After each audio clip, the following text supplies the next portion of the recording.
kaibigan, ang galing talaga ng mga Pinoy. At mula sa isang astig, syempre dapat sa isang astig na lugar din tayo pumunta. Bisitahin natin ang isang eskwelahan sa Makati na kauna-unahang nag-offer ng BS Animation Program sa Pilipinas. Ito po ang Just Checked In.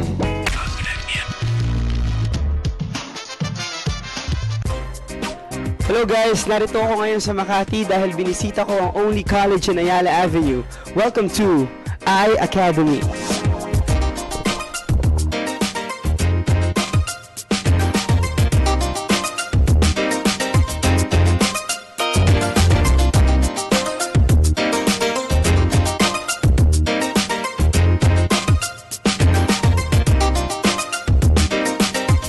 iAcademy is the only college Avenue.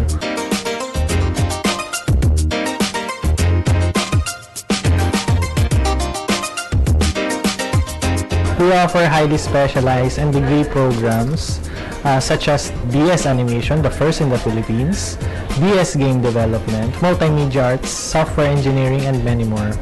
Our BS Animation program is a 4-year degree program and is first of its kind in the Philippines. We were able to be the first school that offered it as a Bachelor of Science degree. In this course, the students will be able to know 2D animation, 3D animation, and with that, our students get to experience state-of-the-art facilities. We have the IMAC laboratory, our very own Cintiq laboratory.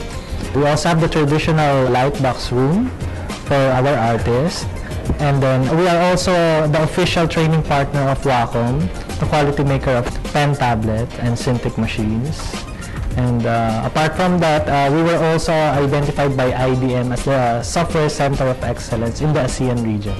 In 2010, our animation students were tapped to do the infomercial of TV for their election campaign. Galing, di ba? Sila din ang official school partner ng Project Runway Philippines Season 3. At dahil nga patuloy ang paglago ng online gaming sa bansa, naisipan ng iAcademy na ipakilala ang cool at kakaibang state-of-the-art equipment nila na tinatawag na Game Van.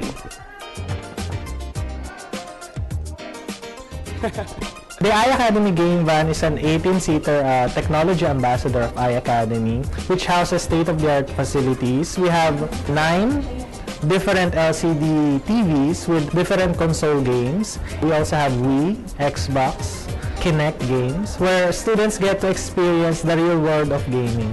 So our game van usually goes to different schools and promote our BS Game Development Program. Tara guys, at samahan nyo akong i-check ang kanilang Game Van.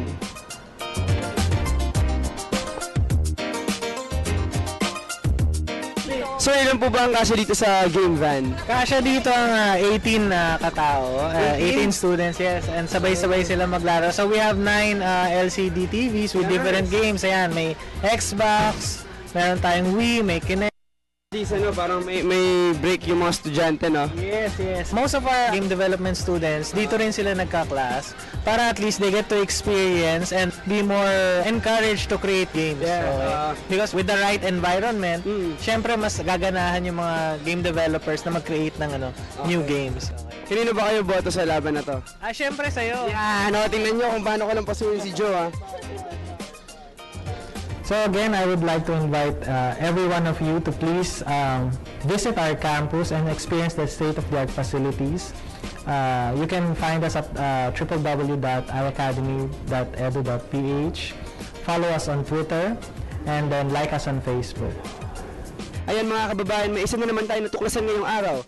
Para sa lahat ng mga mahilig sa animation tsaka sa game development, pwedeng nyo i-check ang curriculum ng iAcademy. Malay mo, ikaw na maging susunod na inventor ng online game sa bansa.